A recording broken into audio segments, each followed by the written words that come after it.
Welcome back to another great lesson here with English Pod. My name is Marco. And I'm Erica. And today we're bringing you an upper intermediate lesson. A special lesson about the new president. Right, it's been a hot topic in the U.S., the new president-elect, President Obama. Yes. So today we're bringing you something that you might see at his inaugural address. That's true. So, Marco, can you explain this word, inaugural address? The inaugural address is the first speech the president gives at the ceremony when he is officially president. Okay. All right. So Right. It's his first presidential speech. Exactly. Great. So let's take a look at some other words that we're going to find in the dialogue today in Vocabulary Preview. Vocabulary Preview. All right, on Vocabulary Preview today we have two words. The first one is swear in. Swear in. Swear in. Swear in. We'll see this word in its past tense in the dialogue, right? Sworn in. Sworn in. So it means... So to swear someone in is to officially give that person a very important position, Right. usually in government. Yeah. And our second word is oath. Oath. Oath. O-A-T-H. Oath. And oath goes hand in hand with swear in, right? That's right. When you swear someone in, they make an oath. A promise, right? A promise. An official promise to carry out the duties of that job. Right, so they promise that they will do their job. Okay, great. So now let's listen to our dialogue for a first time. Where are we? Well, we're actually watching a news reporter on TV. She's in Washington and she's going to tell us all about what's happening. Great, so let's listen.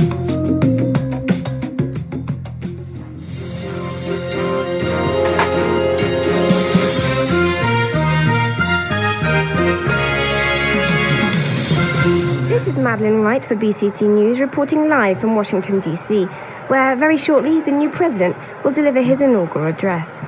Just moments ago, the president was sworn into office. Following the United States Constitution, the president swore an oath to faithfully execute the office of the presidency.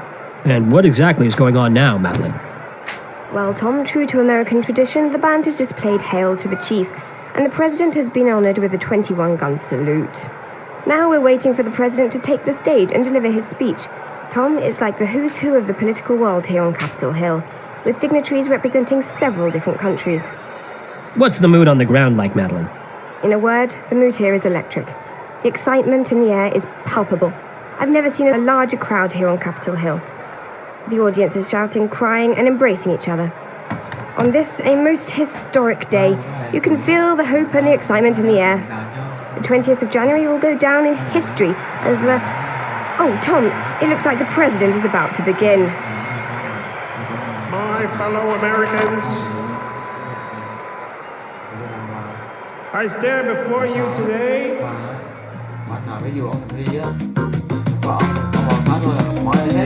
Okay, some technical problems at the inaugural address. Yeah, I certainly hope this doesn't happen. Well, if it does, you heard it first at English Pod. Predictors of the future here. Okay, let's take a look at language takeaway. Language takeaway. On language takeaway today, we're bringing you four words. The first word is deliver. Deliver. Deliver. Like deliver a pizza. No. Let's listen. We've got 3 examples that will show the meaning of this word. Example 1. Who's going to deliver the welcome speech? Example 2. I've been asked to deliver a presentation on the findings of our research project. Example 3.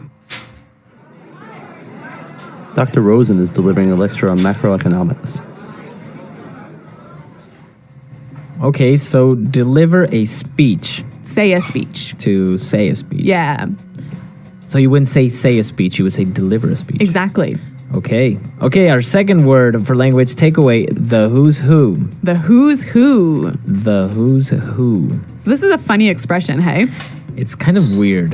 The who's who is the important people in a particular field, right? Right. So, for example, there was a party last night and the who's who of the film industry was there. Whoa, so all the important stars And directors yeah. and all that stuff.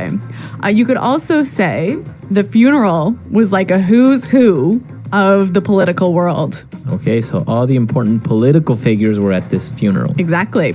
Let's move to our third word.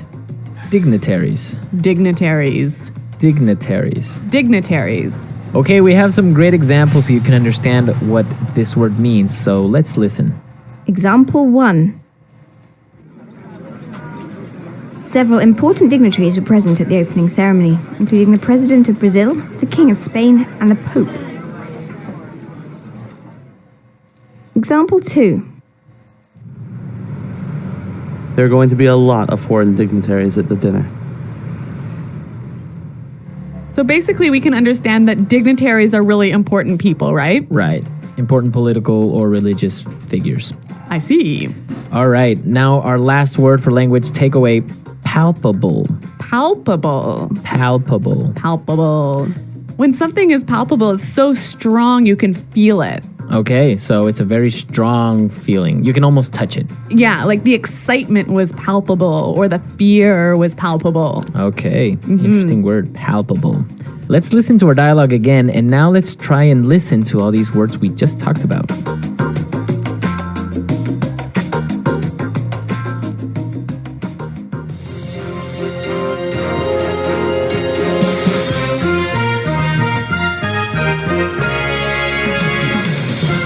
This is Madeline Wright for BCC News, reporting live from Washington, D.C., where very shortly the new president will deliver his inaugural address.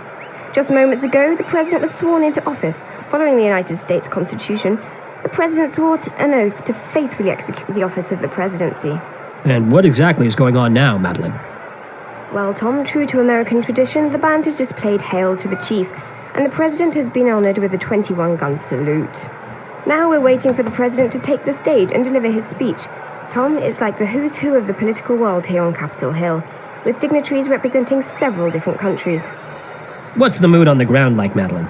In a word, the mood here is electric. The excitement in the air is palpable. I've never seen a larger crowd here on Capitol Hill. The audience is shouting, crying, and embracing each other. On this, a most historic day, you can feel the hope and the excitement in the air. The 20th of January will go down in history as the... Oh, Tom, it looks like the president is about to begin. My fellow Americans, I stand before you today. Okay, so if you noticed in our dialogue, we have some really interesting phrases there. Yes. So I think it's time for us to take a look at Fluency Builder. Fluency Builder. On Fluency Builder today, we're going to be looking at 3 phrases that are very interesting because we can change them a little bit and form different patterns. Yeah, so the first phrase we have is in a word. In a word. In a word. In a word. We use this expression when we want to describe something in one word. Right. Pretty simple, hey? It's really simple. Let's look at the pattern. We've got examples of how you could use this phrase. Example 1. In a word, the situation is serious. Example 2. What's it like there? In a word, it's amazing. Okay, so in a word, this podcast is Awesome. amazing. Uh-huh. Okay. Okay, let's look at our second phrase today. Go down in history. Go down in history. Go down in history. So this is a really common phrase. I'm sure you guys have heard it. Yeah, basically something that is really important that everyone will remember for a very long time. Let's look at this pattern with a few examples. Example 1. This is going to go down in history as the worst disaster the world has ever seen. Example 2. He'll go down in history as the best president we've ever had.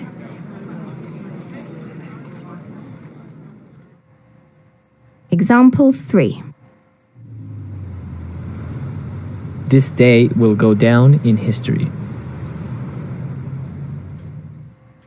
Okay, so as you can see, the pattern is we're using a superlative. That's right. The most, the best, The biggest, the worst. the worst, right?